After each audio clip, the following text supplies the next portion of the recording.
Hey everyone, आज की video में हम देखेंगे प्रिपरेशन ऑफ डाईहाइड्रोजन। बहुत सारे मेथड्स हैं डाईहाइड्रोजन को प्रिपेयर करने के, एक एक करके देखते हैं। लैब मेथड में दो हमें पढ़ना है। फर्स्ट है by reaction of granulated zinc with dilute hydrochloric acid. तो इसमें हम Zn hydrochloric acid HCl H+ Cl का H+ आएगा और इससे हमको Zn2+ और H2 मिल जाएगा। Second is by the reaction of zinc with aqueous alkali। तो aqueous alkali NaOH लिए इसके जिंक के साथ रिएक्ट करें तो Na2ZnO2 सोडियम जिंकेट बनेगा प्लस H2। तो लैब मेथड में हम देखें कि जिंक का ही रिएक्शन हो रहा है फर्स्ट में डाइल्यूट हाइड्रोक्लोरिक एसिड से एंड सेकेंड में aqueous alkali से। Now commercial production of dihydrogen. commonly used process are outlined below। First, electrolysis of acidified water using platinum electrodes gives hydrogen। तो acidified water का electrolysis कराते हैं तो हमें H2+O2 मिलता है। And high purity dihydrogen greater than 99.9% dihydrogen हमें चाहिए। तो it is obtained by electrolyzing warm aqueous barium hydroxide solution between nickel electrodes। किस सॉल्यूशन, कौन सा सॉल्यूशन लेते हैं? Barium hydroxide solution. उसका इलेक्ट्रोलाइसिस कराएंगे तो हमें हाई प्योरिटी डाइहाइड्रोजन मिलेगा। The third is it is obtained as by product in manufacture of sodium hydroxide and chlorine by the electrolysis of brine solution. तो इसमें क्या होता है, एनोड पे हमें Cl2 मिल जाता है और कैथोड पे H2 का रिडक्शन होता है और H2O का and we get H2। Overall reaction देख सकते हैं। And the fourth reaction is reaction of steam on hydrocarbons और कोक। स्टीम का रिएक्शन या तो हाइड्रोकार्बन से या फिर कोक से at high temperature in the presence of catalyst it's hydrogen. यहाँ हम रिएक्शन देख सकते हैं।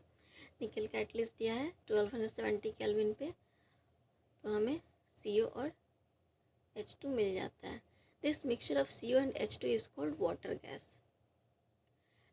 As this mixture of CO and H2 used for the synthesis of methanol and number of hydrocarbons, it is also called synthesis gas। तो CO and H2 से हम ethanol बना सकते हैं और भी हाइड्रोकार्बन्स बना सकते हैं, इसलिए इसको सिंथेसिस गैस भी बोलते हैं और सिन गैस भी बोलते हैं। तो nowadays syngas is also produced from other methods like sewage, sawdust, scrap wood, newspapers, etc। And the process of producing syngas from coal is called coal gasification। तो कोल से अगर हम syngas को प्रोड्यूस करते हैं तो उस प्रोसेस को हम कोल गैसिफिकेशन बोलते हैं। अब जो CO होता है syngas का, उसको अगर हम रिएक्ट कराते हैं स्टीम से in the presence of iron chromate as catalyst at 673 kelvin, then this reaction is known as water gas shift reaction. और इस रिएक्शन से हमें और डाईहाइड्रोजन का प्रोडक्शन इंक्रीज कराना होता है, तो ये वाटर गैस शिफ्ट रिएक्शन का यूज़ करते हैं। इसमें जो CO2 बनता है उसे रिमूव करने के लिए हम यूज़ करते हैं स्क्रबिंग। इसे स्क्रबिंग करते हैं विथ सोडियम आर्सेनाइड सॉल्यूशन। तो CO2 रिमूव हो जाता है, रिएक्शन फॉरवर्ड डायरेक्शन में जाएगा और हमें मोर एंड मोर H2 मिल जाएगा। नाउ यहाँ पे कुछ डेटा दिया हुआ है। Presently 77% of the industrial dihydrogen is produced from petrochemicals, 18% from coal, 4% from electrolysis of aqueous solution and 1% from other sources. याद रखेंगे इंडस्ट्रियल डाईहाइड्रोजन कैसे कैसे मिलता है हमें। पेट्रोकेमिकल से 77%, कोल से 18%, इलेक्ट्रोलाइसिस ऑफ एक्वस सॉल्यूशन से 4% मिलता है और अदर सोर्सेज से 1%। Now properties of dihydrogen. Physical property में it is a colourless, odourless, tasteless, combustible gas. It is lighter than air and insoluble in water. तो एयर से हल्का होता है और वाटर में इनसॉल्युबल होता है। केमिकल प्रॉपर्टीज देखेंगे। Chemical behaviour of dihydrogen and for that matter any molecule determined to a large extent by bond dissociation enthalpy. किसी भी मॉलिक्यूल का हम बॉन्ड डिसोसिएशन एंथैल्पी से हम देखते हैं उसका केमिकल बिहेवियर। तो जो एच बॉन्ड डिसोसिएशन एंथैल्पी होता है वो हाईएस्ट होता है for a single bond between two atoms of any element. ठीक है, तो कहीं भी बॉन्ड डिसोसिएशन एंथैल्पी तो एच बॉन्ड का सबसे हाईएस्ट होता है।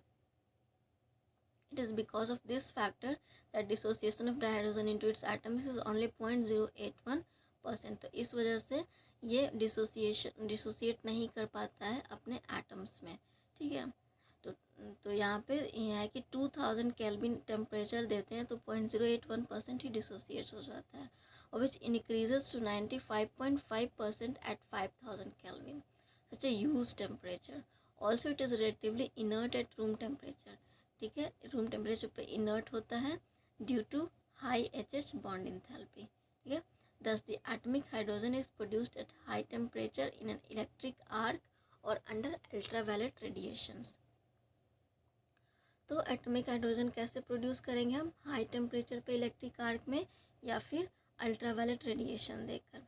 सिंस इस ऑर्बिटल इज इनकम्प्लीट, इसका ऑर्बिटल इनकम्प्लीट होता है, ये 1s1 इलेक्ट्रॉनिक कॉन्फ़िगरेशन, तो ये कंबाइन करता है ऑलमोस्ट सभी एलिमेंट के साथ। ठीक है, कैसे कैसे अपने रिएक्शन करता है? Loss of only electron to give H+, या तो लूज़ कर देगा जो भी वो एक इलेक्ट्रॉन है और H+ देगा, या फिर गेन करके H- आयन बनाएगा, या फिर sharing electrons to form a single covalent bond. I will see the chemistry of dihydrogen.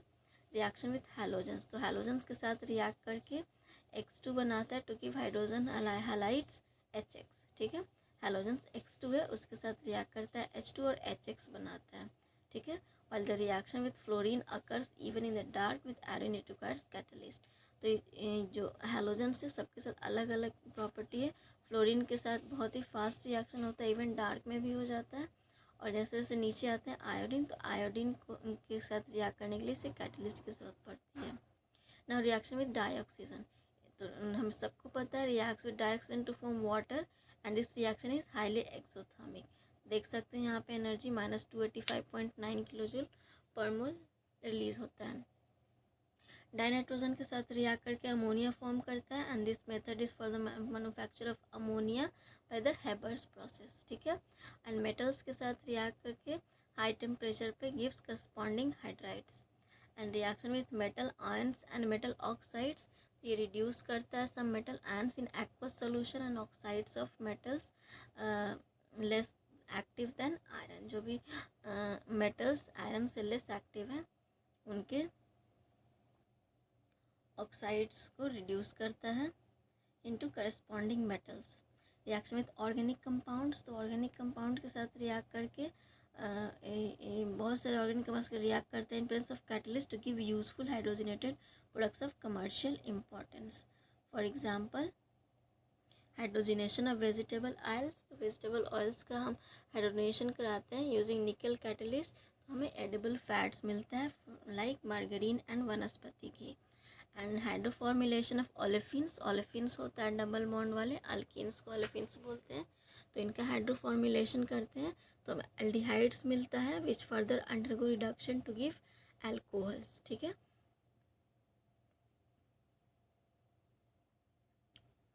Now uses of dihydrogen देखेंगे, तो largest single dihydrogen synthesis of ammonia which is used in manufacture of nitric acid and nitrogenous fertilizers। Second है dihydrogen used in manufacture of वनस्पति fat by hydrogenation of polyunsaturated vegetable oils like soybean, cotton seeds। ठीक है, and third in the manufacture of organic chemicals like methanol, पहले हम देखे थे synthesis syngas से हम लोग मिथेनॉल देखे थे, and widely use for manufacture of metal hydrides and it is use for preparation of hydrogen chloride. ठीक है, HCl highly useful chemical. Metallurgical process में भी यूज़ होता है, use to reduce heavy metal oxides to metals.